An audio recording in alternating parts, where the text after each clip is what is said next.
Hello friends, સ્વાગત છે તમારું મારી ચેનલ કુક વિથ નીલમમાં. આજે હું તમારી સાથે શેર કરીશ ખોયા કાજુની રેસીપી. રેસ્ટોરન્ટમાં મળે છે ને એવું જ ખોયા કાજુનું શાક ઘરે બનાવીશું.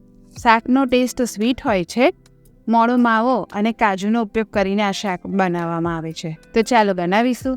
જો તમને મારી રેસીપીનો વિડીયો પસંદ આવે તો મારી ચેનલને લાઈક અને સબસ્ક્રાઈબ કરજો અને બાજુમાં રહેલ બેલ આઇકોનને ક્લિક કરજો, જેથી મારી નવી રેસીપીના વિડીયો તમને સૌથી પહેલાં જોવા મળે. ખોયા કાજુ બનાવવા એક પેનમાં પાણી ગરમ થાય એટલે તેમાં 1 કપ કાજુ એડ કરવાના. તો તમે કાજુ ટુકડાનો પણ ઉપયોગ કરી શકો છો. તેમાં 3 ચમચી મગજતરીના બી એડ કરવાના અને એક મોટી સાઇઝની ડુંગળીને આ રીતે મોટા ટુકડામાં સમારી લીધી છે તે એડ કરી લઈશું અને 10 મિનિટ આપણે ધીમી આંચે ઉકળવા દેવાનું, જેથી આપણા કાજુ અને ડુંગળી સરસ સોફ્ટ થઈ જશે. તો 10 મિનિટ પછી તમે જોઈ શકો છો કે અહીંયા કાજુ સોફ્ટ થઈ ગયા છે અને ડુંગળીની જે સ્મેલ હોય ને તે પણ ઓછી થઈ જશે અને પાણીનો કલર પણ બદલાઈ ગયો છે. તો આ રીતે કાજુ અને ડુંગળીને પાણીમાં ઉકાળવાથી આપણી પેસ્ટ સરસ બનશે, એકદમ વ્હાઈટ બનશે. ગેસ બંધ કરીને કાજુ અને ડુંગળીને 2-3 મિનિટ પાણીમાં પલળવા દઈશું. તો હવે આપણે કાજુ અને ડુંગળીને પાણી કાઢી નાખવાનું અને આ પાણીનો આપણે ઉપયોગ નથી કરવાનો અને ચોખ્ખા પાણીથી એકવાર ધોઈ લેવાનું. તો હવે શાકમાં એડ કરવાનો મસાલો બનાવવા માટે અહીંયા 10 નંગ મરી લીધા છે, 4 નંગ લવિંગ, 3 નાની ઇલાયચી અને 1 નાનો તજનો ટુકડો લીધો છે.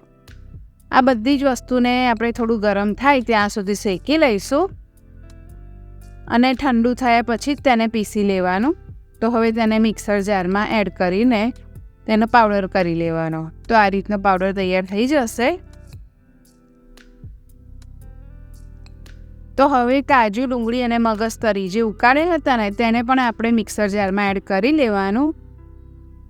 તેમાં 1 નાનો આદુનો ટુકડો મેં લીધો હતો, તેના 4 ટુકડા કરી લીધા છે, તે એડ કરી લઈશું અને હવે દૂધ અથવા તો પાણી એડ કરીને તેને સ્મૂથ પીસી લેવાનું.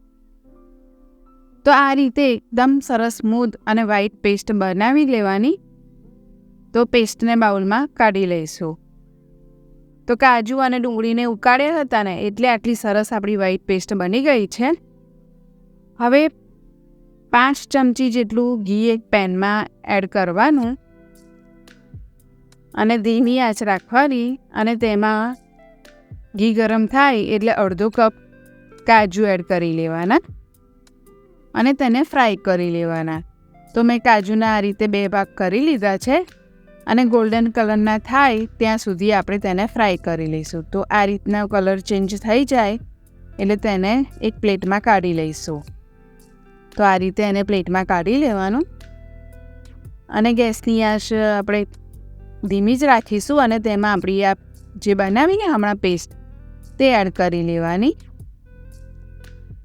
અને તેને સાંતળી લેવાની. તો આ શાક બનાવવા માટે નોનસ્ટિક પેનનો ઉપયોગ કરવો અથવા તો જાડા તળિયાવાળા પેનનો ઉપયોગ કરવો, જેથી પેસ્ટ નીચે ચોંટે નહીં.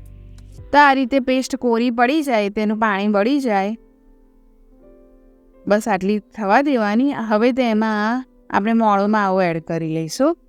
તો 70 થી 80 ગ્રામ મોળો માવો એડ કરવાનો. મેં અહીંયા 100 ગ્રામ મોળો માવો લીધો છે. માવો એડ કરીને 2 મિનિટ જેવું શેકાવા દઈશું. તો એમાં માવો પણ સારી રીતે શેકાઈ જશે. હવે તેમાં બનાવેલો મસાલો એડ કરી લેવાનો. તો બધો જ મસાલો મેં અહીંયા એડ કરી લીધો છે અને મિક્સ કરી લઈશું. હવે તેમાં 1 વાડકી દૂધ એડ કરવાનું.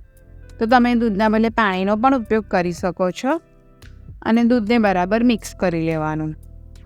તો આ રીતે શાક તમે જરૂરથી એકવાર તો બનાવજો જ. રેસ્ટોરન્ટમાં હોય છે ને એવું જ શાક ઘરે બનશે.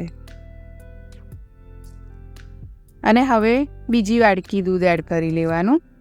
તો તમારે જેટલી થિકનેસ શાકની જોઈએ તે પ્રમાણે એડ કરી શકાય. વધારે એડ કરવું હોય તો પણ કરી લેવાય.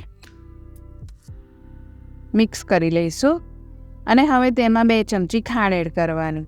તો જો ગળપણ વધારે જોઈએ ને તો 1 ચમચી ખાંડ વધારે એડ કરી શકાય અને સ્વાદ પ્રમાણે મીઠું એડ કરી લઈશું. મિક્સ કરી લેવાનું. હવે 2 ચમચી ફ્રેશ મલાઈ એડ કરવાની. તો મેં અહીંયા ઘરનું બનાવેલું માખણનો ઉપયોગ કર્યો છે 2 ચમચી. 1 ચમચી કસૂરી મેથી એડ કરવાની. આ રીતે હાથની મદદથી ક્રશ કરીને તેને એડ કરી લેવાની, જેથી શાકનો ટેસ્ટ સરસ આવશે. તો સ્કીપ ના કરવી કસૂરી મેથી. અને ફ્રાય કરેલા કાજુ એડ કરી લેવાના. બધું સારી રીતે મિક્સ કરી લેવાનું અને ગેસની આંચ બંધ કરી લેવાની. તો કેટલું પરફેક્ટ એકદમ આપણું શાક બની ગયું છે ને. હવે શાકને આપણે સર્વિંગ બાઉલમાં સર્વ કરી લઈશું. તો એકદમ પરફેક્ટ રેસ્ટોરન્ટ સ્ટાઇલ ખોયા કાજુનું શાક બનીને તૈયાર છે. એકદમ રીચ શાક બની ગયું છે. તેને રોટલી કે પરોઠા સાથે ખાઈ શકાય છે. તો પરફેક્ટ શાક બનીને તૈયાર છે. જો તમને મારો વિડીયો પસંદ આવ્યો હોય તો લાઈક કરજો, શેર કરજો અને આવી જ નવી રેસિપી માટે મારી ચેનલને સબસ્ક્રાઈબ કરજો.